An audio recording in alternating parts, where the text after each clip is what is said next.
오늘 우리에게 주시는 말씀은 고린도전서 10장 23절에서 33절의 말씀입니다.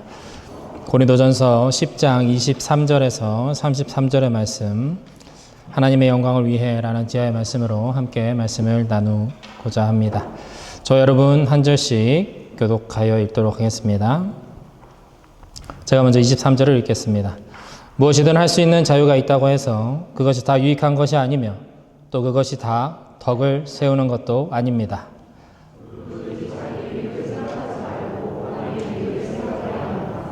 시장에서 파는 고기는 무엇이든 양심에 거리낌 없이 먹어도 됩니다.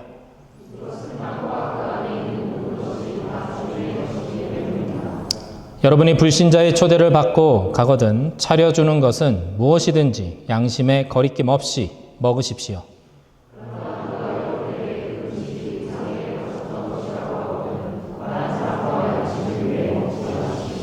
내가 말하는 양심은 여러분의 양심이 아니라 다른 사람의 양심입니다. 내 자유가 남의 양심으로 판단을 받아야 할 이유가 무엇입니까?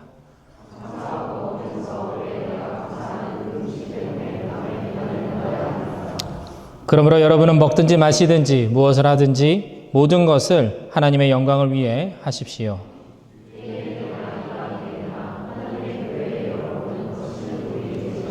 함께 읽습니다. 여러분도 나처럼 매사에 모든 사람을 기쁘게 하도록 노력하십시오. 나는 내 자신의 유익을 생각하지 않고 많은 사람들의 유익을 생각하며 그들이 구원을 얻도록 애쓰고 있습니다. 아멘. 바울은 고린도전서 9장을 이런 나도 버림받을까 두렵습니다 라는 말로 마치고 있습니다. 구원에는 특권이 없으므로 사도인 자신도 최선을 다하여 믿음으로 달려가고 있는 중이라고 두렵고 떨림으로 우리 모두가 경주자가 되어서 썩지 않을 면류관을 향해 달려가야 한다고 그렇게 고린도 성도들에게 권면하고 있는 것입니다. 이어지는 고린도전서 10장은 이 버림받을까 두렵다라는 바울의 말을 받아서 광야에서 하나님으로부터 버림받았던 이스라엘 백성들의 모습을 그려내고 있습니다. 이스라엘 백성들은 스스로 선택받은 하나님의 백성들로 여기면서 하나님 앞에서 전심으로 달려가는 믿음의 삶을 살아내지 못했습니다. 그렇기 때문에 광야에서 심판을 받아 멸망을 당하는 지경에 처했습니다. 비록 광야에서의 삶이었지만 하나님께서 구름 기둥과 불 기둥으로 밤낮으로 그들을 보호하여 주셨고 만나와 메추라기를 보내주셔서 하나님의 영광과 기적을 일상처럼 그렇게 누렸던 이스라엘 백성들이었습니다. 하지만 그러한 은혜로 인해서 이스라엘 백성들은 스스로 교만해졌습니다. 스스로 지혜롭다고 여기며 교만함으로 결국 우상 숭배에 빠지고 그들은 멸망하게 되었습니다. 하나님의 은혜 안에 있으면서도 스스로 지혜롭다고 여기고 분열되어서 서로 다투는 고린도 교회의 모습과 어쩌면 일면 비슷했다고 보여집니다. 바울은 이러한 고린도 교회의 모습을 보면서 절제하고 더 낮아지어야 한다라고 이야기합니다. 예수님처럼 섬기는 자리에 서는 것만이 참된 자유를 가진 진정한 그리스도인의 모습이라고 자신의 삶을 들어서 그렇게 가르쳐주고 있습니다. 이렇게 고린도전서 9장과 10장에 걸쳐 스스로의 권리를 포기하고 절제하는 삶에 대한 권면에 이어서 바울은 최종적으로 우상에게 바친 재물을 먹는 문제에 대한 결론을 내려주고 있습니다. 오늘 본문 23절에서 24절의 말씀을 함께 읽겠습니다. 시작. 무엇이든 할 수 있는 자유가 있다고 해서 그것이 다 유익한 것이 아니며 또 그것이 다 덕을 세우는 것도 아닙니다. 누구든지 자기 유익을 생각하지 말고 남의 유익을 생각해야 합니다. 바울이 말하는 자유는 예수님이 우리에게 주신 자유를 뜻합니다. 우리가 죄인 되었을 때에는 누릴 수 없었던 자유가 있습니다. 그것은 죄를 분별하고 죄를 짓지 않을 수 있는 자유입니다.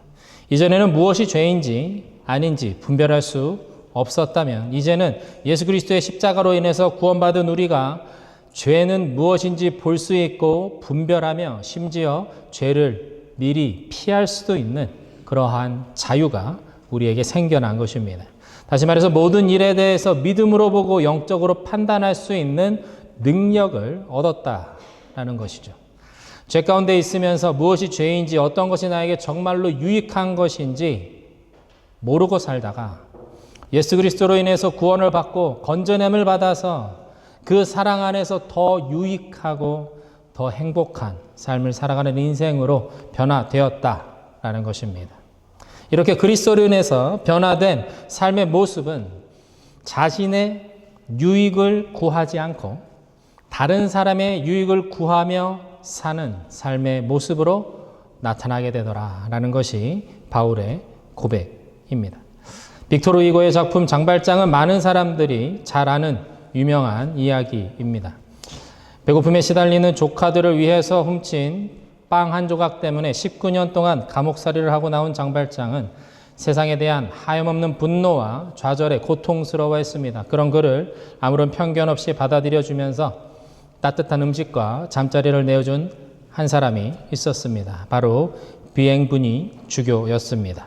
그러나 장발장은 그날 밤에 그 집에 있던 은촛대를 훔쳐서 달아나고 말지요. 얼마 못 가서 경찰에게 붙잡혀 온 그를 보면서 주교는 아주 놀라운 말을 합니다. 이 촛대는 내가 그에게 준 것입니다. 그리고 장발장에게 다가와서 조용히 낮은 목소리로 그에게 말합니다. 나는 지금 당신의 영혼을 하나님께 사드렸습니다. 이제 선한 사람이 되십시오. 그 장발장은 이름을 바꾸고 열심히 노력하고 사업에 성공해서 가난한 사람들을 돕는 사람이 되었습니다. 많은 사람들의 삶을 바꾸는 영향력 있는 사람으로 살게 된 것이죠. 작품의 말미에 이르러서 장발장이 죽을 때 그 주교의 집에서 자기가 훔쳤던 그 은촛대를 옆에 두고 그는 숨을 거두게 됩니다. 이 은촛대는 하나님의 은혜를 상징합니다. 절망 가운데 있던 장발장을 다시 살린 하나님의 사랑과 은혜가 바로 그 은촛대였습니다. 아무런 관계가 없는 그를 전혀 알지 못하는 한 신부의 호의와 그 사랑으로 인해서 장발장이라는 한 사람의 정체성이 바뀌고 삶의 방향성과 목적이 달라지게 되었습니다. 세상에서 눈에 보이는 것만 쫓는 사람에서 눈에 보이지 않는 더 나은 것을 선택하는 자유를 가진 사람으로 연약하고 힘없는 사람들을 도와주고 각박한 세상을 따뜻하게 바꾸어 가는데 자신에게 주어진 그 자유를 꺼내서 기꺼이 사용하는 사람으로 그는 변화된 것이죠. 십자가의 은혜가 이것입니다. 은혜가 우리를 그렇게 바꾸어 가는 것입니다. 그 십자가의 은혜를 경험한 사람이 베푼 그 사랑과 호의로 인해서 세상은 그렇게 변해 가는 것이죠. 자신의 이익만을 위해서 사는 것이 당연한 이 세상에서 오늘 본문의 말씀처럼 다른 사람의 유익을 위해서 살아간다는 것은 결코 쉬운 일은 아닙니다. 그렇게 한다고 해서 누가 알아주는 것도 아닙니다. 칭찬은커녕 오히려 이러한 선한 마음을 이용당할 수 있는 것이 이 세상입니다. 그래서 사탄은 우리에게 그렇게 하지 말라고 이야기합니다. 그렇게 희생하지 말고 그렇게 양보하면서 살 가치가 있는 세상이 아니라고 우리에게 현실적으로 조언해 줍니다. 그러나 우리는 그리스도인입니다. 우리는 끝까지 주님을 선택해야 하는 사람들입니다. 바울처럼 이 땅에서 어떠한 보상을 바라지 않고 주님이 이끄시는 대로 마음을 주시는 대로 끝까지 순종하면서 살아가는 것이죠. 누구든지 나를 따라오려거든 자기의 십자가를 지고 나를 따라오라 말씀하신 그 말씀대로 주님만을 구하면서 주님으로부터 오는 그 상급만을 구하면서 살아가는 것입니다. 내 힘으로 결코 되지 않습니다. 내 능력으로 결코 되지 않습니다. 주님이 도와주셔야 합니다. 모든 시작과 끝에 주님이 함께 계셔야 가능한 일입니다. 지속적인 기도와 은혜가 필요합니다. 성숙한 성도가 되는 길은 자기 십자가를 지는 그 길에 있습니다. 누구나 피하고 싶은 게 십자가입니다. 그러나 주님께는 영광이고 세상에서 얻을 수 없는 기쁨이 그 안에 숨겨져 있다라는 것입니다. 요즘에는 교회가 어렵다 보니까 목사님들이 주중에는 일을 하고 주말에는 목회를 하는 소위 이중직을 하시는 분들이 계십니다. 기독교 방송인 CGN TV에서 생존과 소명 사이라는 짧은 다큐멘터리를 우연히 보게 되었는데 이중직을 하고 계시는 두 분의 목사님을 소개하고 있었습니다. 한 분은 목수로 인테리어 쪽에 일을 하셨고 한 분은 일용직 노동자로 소위 말해서 공구리를 치는 레미콘을 붓는 그 노동자로 일하고 계시는 목사님이셨습니다. 먹고 살기 위해서라기보다 어떻게든 목회를 이어나가기 위한 몸부림으로 보였습니다.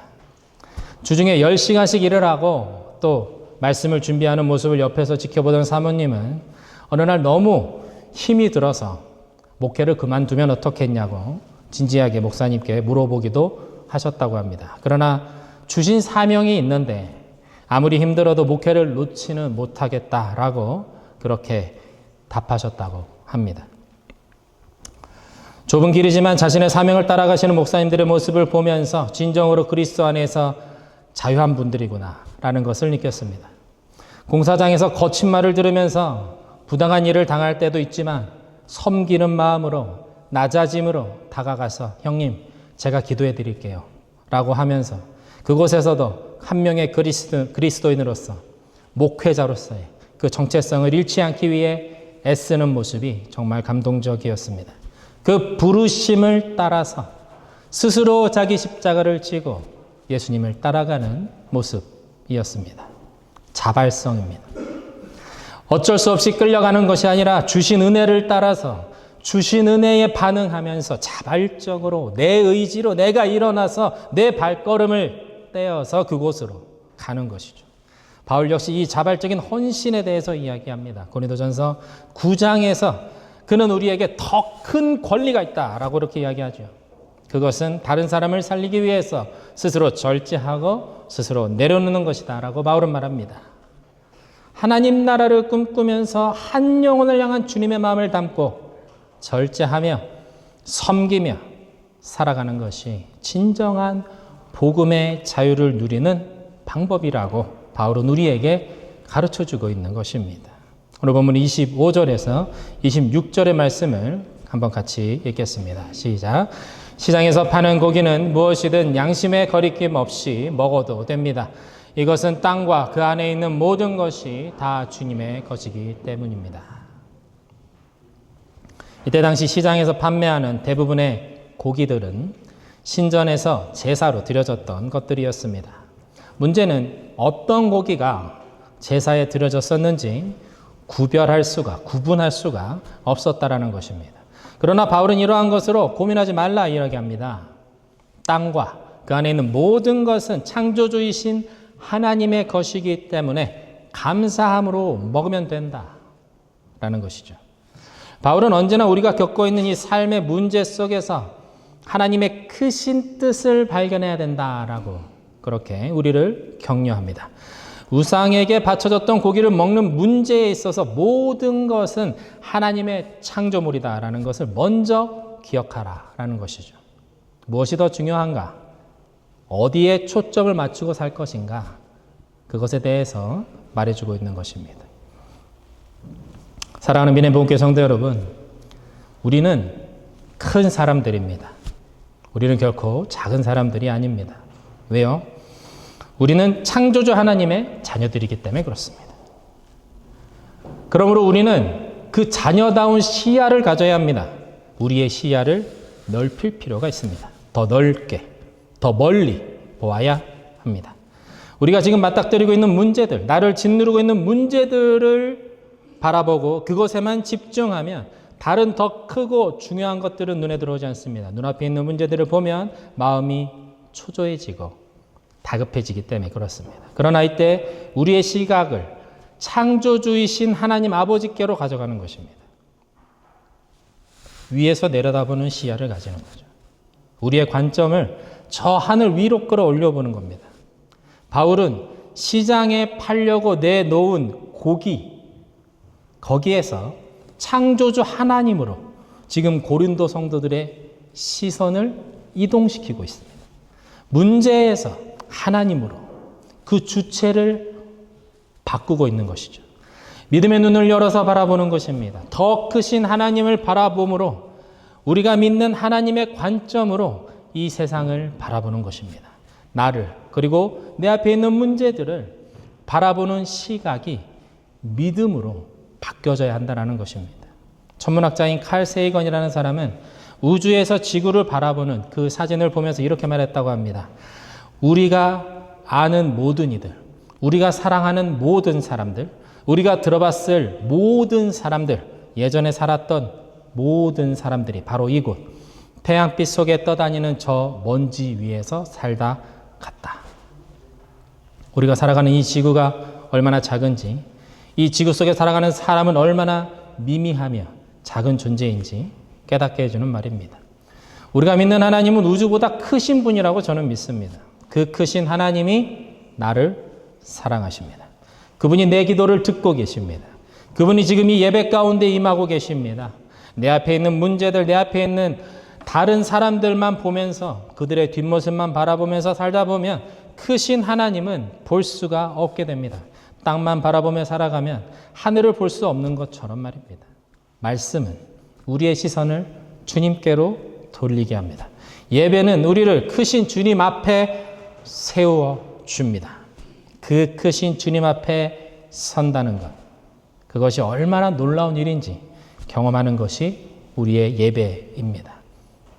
그 크고 놀라우신 하나님 앞에 우리가 가진 모든 문제들이 먼지같이 작아지는 것을 느끼고 체감하는 오늘의 예배가 되시기를 주님의 이름으로 축원드립니다.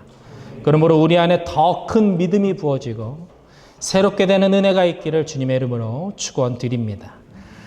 우리가 가지고 있는 문제들, 소위 고기를 먹어야 되냐 말아야 하냐와 같은 이런 문제들은 너무나 작은 문제들입니다. 누군가는 믿음으로 그것을 먹을 수 있습니다. 그러나 누군가는 믿음으로 그것을 먹지 않고 피할 수도 있습니다. 사도 바울이 말하는 것은 성숙한 그리스도인은 예리한 칼날로 그 행동을 정죄하거나 문제 삼지 않는다라는 것입니다. 그것으로부터 자유한 것입니다. 각자의 믿음의 양심에 맡기자라는 것이죠. 그러나 특별한 경우에는 그리스도인으로서의 명예를 지킬 필요가 있다라고 바울도 이야기합니다. 오늘 본문 27절에서 30절의 말씀을 같이 읽겠습니다. 시작. 여러분이 불신자의 초대를 받고 가거든 차려주는 것은 무엇이든지 양심에 거리낌 없이 먹으십시오. 그러나 누가 여러분에게 그 음식이 우상에게 바쳤던 것이라고 하거든 말한 사람과 양심을 위해 먹지 마십시오. 내가 말하는 양심은 여러분의 양심이 아니라 다른 사람의 양심입니다. 내 자유가 남의 양심으로 판단을 받아야 할 이유가 무엇입니까? 감사하고 먹으면서 왜 내가 감사하는 그 음식 때문에 남의 비난을 받아야 합니까? 믿지 않는 사람이 초대한 자리에서 차려진 모든 음식 우리는 거리낌 없이 먹을 수 있습니다 라고 말합니다. 그러나 누군가가 명확하게 그 음식, 이 음식은 우상에게 바쳐졌던 음식입니다 라고 말한다면 그러한 사람이 그 자리에 있다면 그리스도인으로서 그 음식을 먹지 말라고 바울은 말합니다. 이 판단의 기준은 믿음이 있는 내가 아니라 그 말을 한 사람과 그 자리에 있는 연약한 믿음을 가진 사람들입니다. 눈앞에 놓인 음식의 출처를 밝히는 데에는 의도가 있기 때문입니다. 하나는 내가 그리스도인이라는 것을 알기 때문에 배려하는 마음에서 알려준 것입니다. 다른 하나는 네가 정말 그리스도인인지 아닌지 한번 지켜보겠다라는 뜻입니다. 둘 중에 하나라는 것이죠. 바울은 이런 상황에서는 음식을 먹지 않는 것이 좋다라고 이야기합니다. 그리스도인인 나의 자유가 다른 사람에게 판단받을 하등의 이유가 없기 때문에 그렇습니다. 다르게 말하자면 그리스도인으로서 명예를 지키기 위해서 문제가 될 일을 애초에 만들지 않는다라는 것이죠. 살다 보면 술을 좋아하는 사람들과 함께 식사를 해야 할 때가 있습니다. 내가 그리스도인이라는 것을 알고 매일 교회에 가고 봉사하는 그러한 믿음의 삶을 살아가고 있다는 것을 그 식사 자리에 있는 대부분의 사람들이 알고 있다면 누군가 술을 권할 때 정중하게 사양하거나 입술만 살짝 대는 정도로 분위기만 맞추는 것이 좋다고 저는 그렇게 생각합니다. 그런데 그런 때에도 누군가는 이렇게 이야기합니다. 분위기를 깬다. 친한 친구들은 옛날 이야기하고 옆구리 찌르면서 이야기합니다. 너 옛날엔 안 그랬잖아. 그러면서 놀리기도 하죠. 왜 그럴까요? 믿지 않는 사람들은 믿는다고 하는 우리를 시험하고 싶어 하기 때문에 그렇습니다.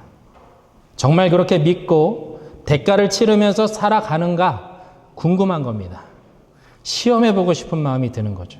그럴 때 우리는 그리스도인으로서 지혜롭게 행동할 필요가 있습니다.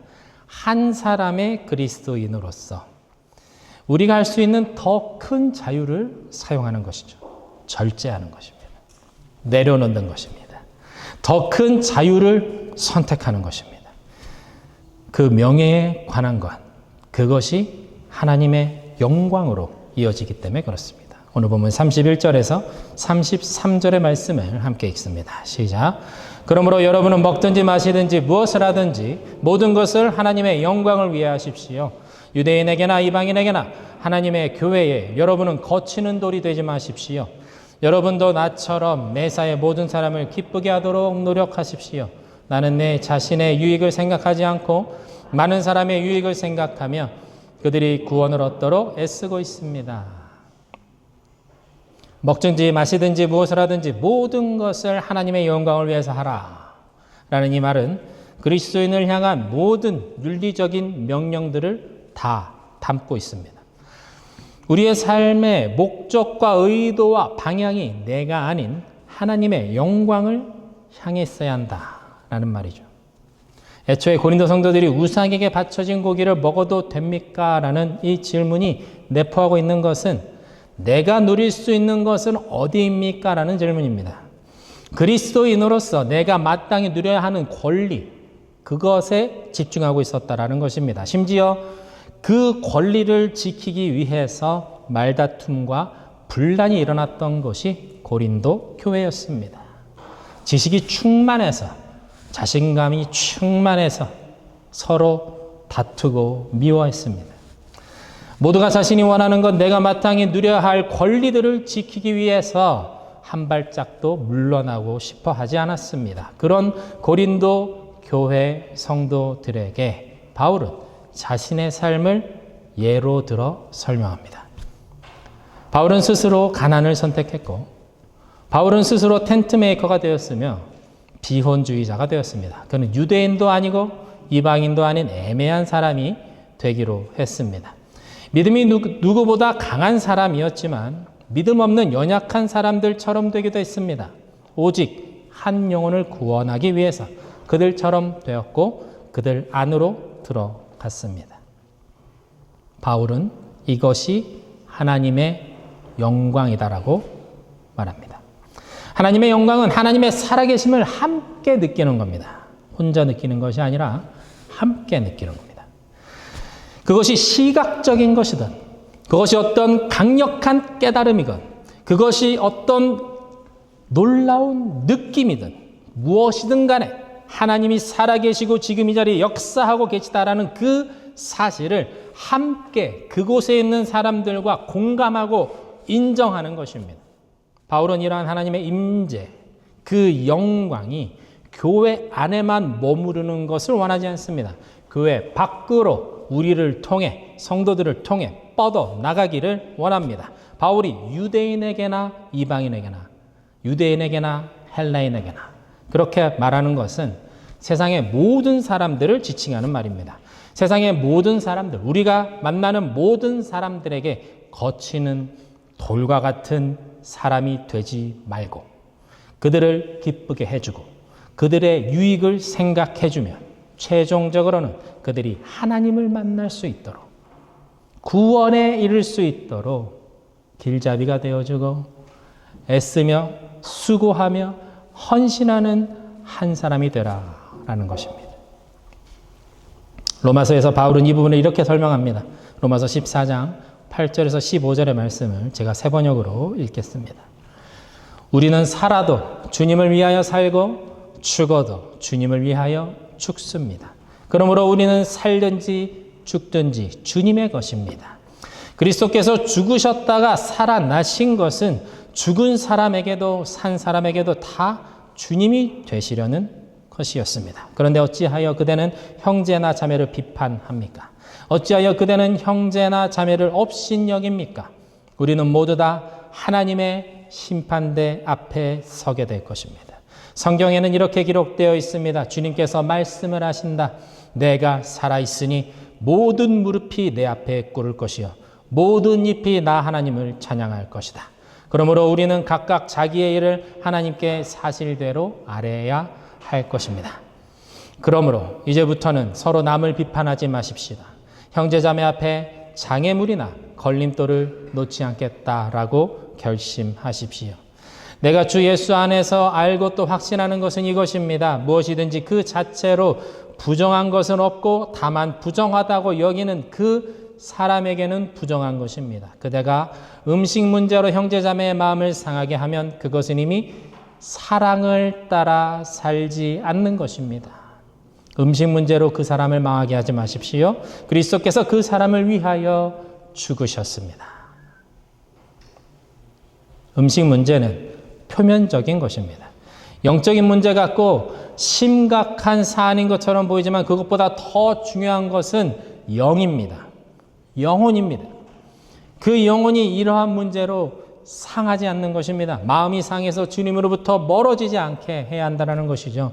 바울은 완벽해라라고 말하지 않습니다. 그렇다고 포기하면서 내일이 아니라고 그렇게 물러서서 살라라고 말하지도 않습니다. 우리 모두에게 어디서든 그리스도인으로서 한 영혼이라도 주님께 돌아올 수 있도록 수고하며 애쓰기를 멈추지 말아라 그렇게 말합니다. 그래서 11장으로 넘어가서 1절에 바울은 자기 자신을 닮으라고 말합니다. 나를 모델로 삼으라고 그렇게 이야기합니다. 바울이 이렇게 말하는 것은 스스로 높아져서가 아닙니다.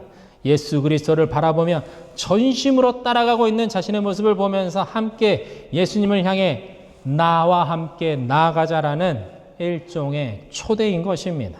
예수님만 바라보고 있는 바울, 하나님의 영광을 위해서 살아가는 바울의 뒷모습, 그 발자취를 따라갈 때에 주님으로부터 부어지는 사랑의 마음과 진실된 마음이 우리 각자의 마음을 변화시키고 성장해 나가게 할 것입니다.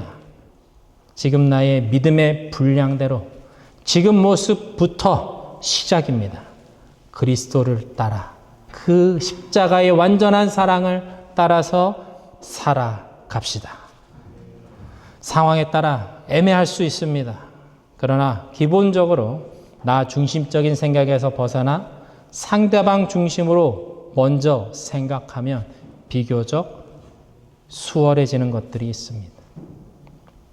그리스도인만의 세계관, 그리스도인만의 관점, 시야, 그 넓은 마음, 그것을 가지고 오늘도 사랑을 따라서 즐겁게 순종하며 살아가시는 저와 여러분 모두가 다 되시기를 주님의 이름으로 축원드립니다. 이 시간 함께 찬양하며 기도하겠습니다.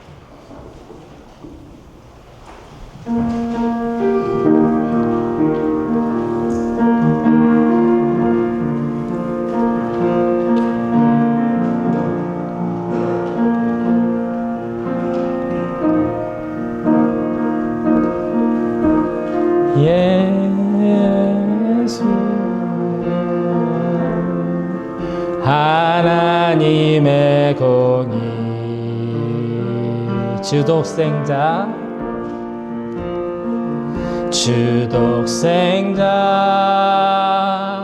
주의 나라 임하시네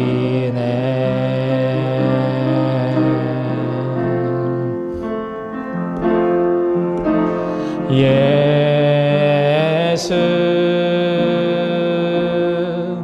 제물이 되신 주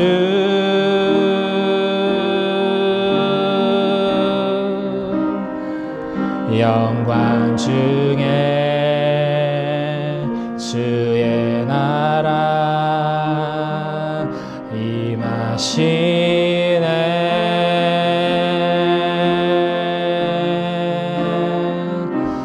주의 나라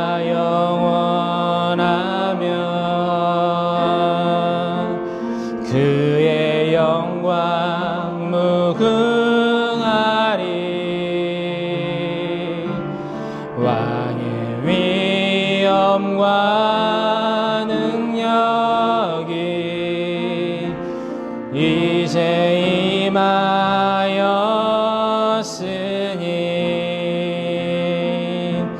주의 주권과 주의 통치와 주의 나라 힘과 원세 임하네. 예수 하나님의 공의, 예수 하나님의 공의, 예수 하나님의 공의.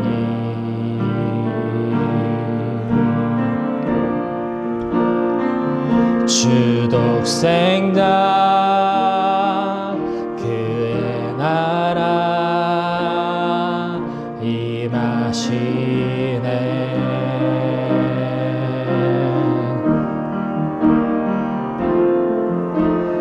예수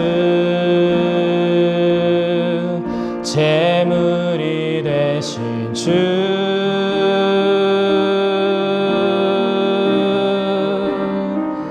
영광 중에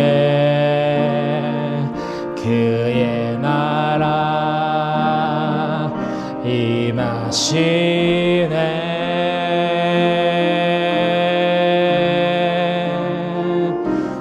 주의 나라 영원하며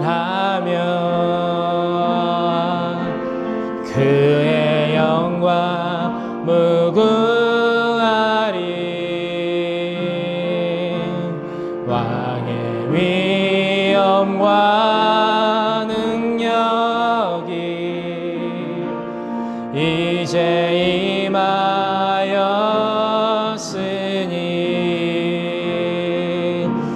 주의 주권과 주의 통치와 주의 나라 힘과 원세 임하네.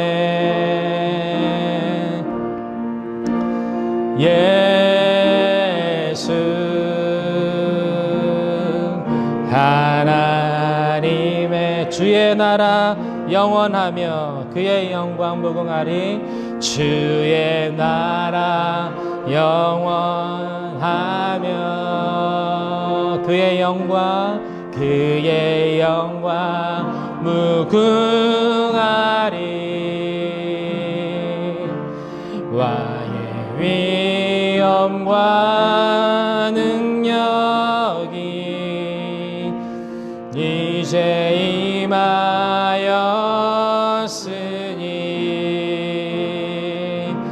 주의 늑권과 주의 통치와 주의 나라 힘과 권세 임하네. 예수 하나님의 공의. 이 시간 함께 결단하며 기도하면 좋겠습니다. 하나님, 낮아지는 것이 두렵지 않은 믿음을 우리에게 주시면 그렇게 해주셨으면 좋겠습니다. 하나님, 낮아지는 것이 정말 쉽지 않는 이 시대를 살아갑니다. 점점 더 각박해지고 점점 더 마지막 때에 가까울수록 이기심이 세상을 뒤덮고 있는 이 시대에 바보처럼 살아야 하는 것이 낮아지는 것이기 때문에 그렇습니다. 예수 믿어서 바보가 되더라도 주님 안에 기뻐하는 자가 되게 하여 주십시오. 다른 사람의 유익을 생각하는 그 한 사람이 되기 위해서 나 자신을 쳐서 복종하며 내 자존심 무너질 때도 주님 앞에 무릎 꿇을 수 있는 진정한 믿음의 사람이 되게 하여 주십시오. 그것으로 내가 손해보더라도, 그것으로 내가 돌아가더라도 주님, 내가 그 길을 주님과 함께라면 한번 걸어가 보겠나이다. 더 강한 사람으로, 더 힘있는 사람으로, 세상이 알아주진 않지만 주님이 알아주시는 그 한 사람으로 주님, 내가 설 수 있도록 주님 나를 이끌어 주십시오. 아무리 외롭고 아무리 어려워도 주님 손 잡을 수 있는 하나님, 그런 사람이 내가 되게 하여 주십시오. 우리 한번 같이 주님의 이름 한번 부르며 말씀 붙잡고 기도하겠습니다. 주여,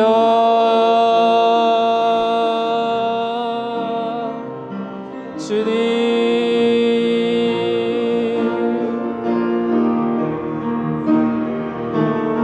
주님, 저희에겐 꿈이 있습니다. 하고 싶은 것도 많고 가보고 싶은 것도 많습니다. 주님, 그렇지만 주님이 나의 정말 꿈이 되기를 원합니다. 주님을 쫓으며 살아가는 것, 그것이 내가 아닌 다른 사람을 위한 삶이라는 것, 주님이 그렇게 사셨다라는 것을 하나님, 내가 배워가고 알아갈 때마다 내 안에 거부감과 내 안에 분노와 그 누구도 나를 돌봐주지 않았다라는 그 처절한 나의 눈물이 하나님 흐릅니다. 하나님, 그렇지만 내가 그것을 삼키고 주님의 손을 잡기를 원합니다. 주님이 그렇게 눈물을 흘리고 계시고 주님이 그 길을 걸어가셨기에 내가 그 길을 걸어가고자 합니다.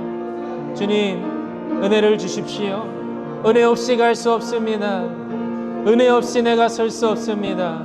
주님이 기뻐하신 일을 행할 수 있는 만큼의 감당할 수 있는 합당한 은혜를 나에게 부어주시고, 내가 주님을 향하여 손을 뻗고 내가 주님을 향하여 믿음의 한 걸음을 용기 내어 내디딜 때에 주님, 그곳에서 나를 안아주시고 나를 받아주십시오.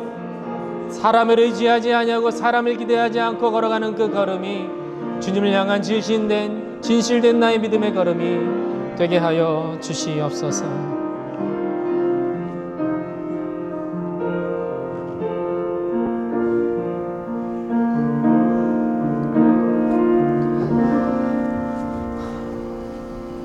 우리의 작은 삶을 들어 당신의 나라를 이루기 원하시는 하나님, 한 영혼을 향한 주님의 마음이 우리 가운데 부어져서 나를 살리신 그 사랑이 내 이웃을 향해 흐르고 있다는 것을 발견하여 한 영혼을 향해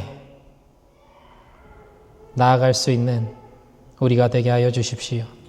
눈을 들어 주님을 바라봄으로 애끓는 심정, 그 주님의 타는 듯한 그 심정을 이해하게 하시고 사랑하게 하셔서 때로는 이 땅에서 그 사랑의 대가를 치르는 것이 주님을 향한 가장 아름다운 순종의 예배가 되게 하여 주시옵소서. 예수님의 이름으로 기도드립니다. 아멘.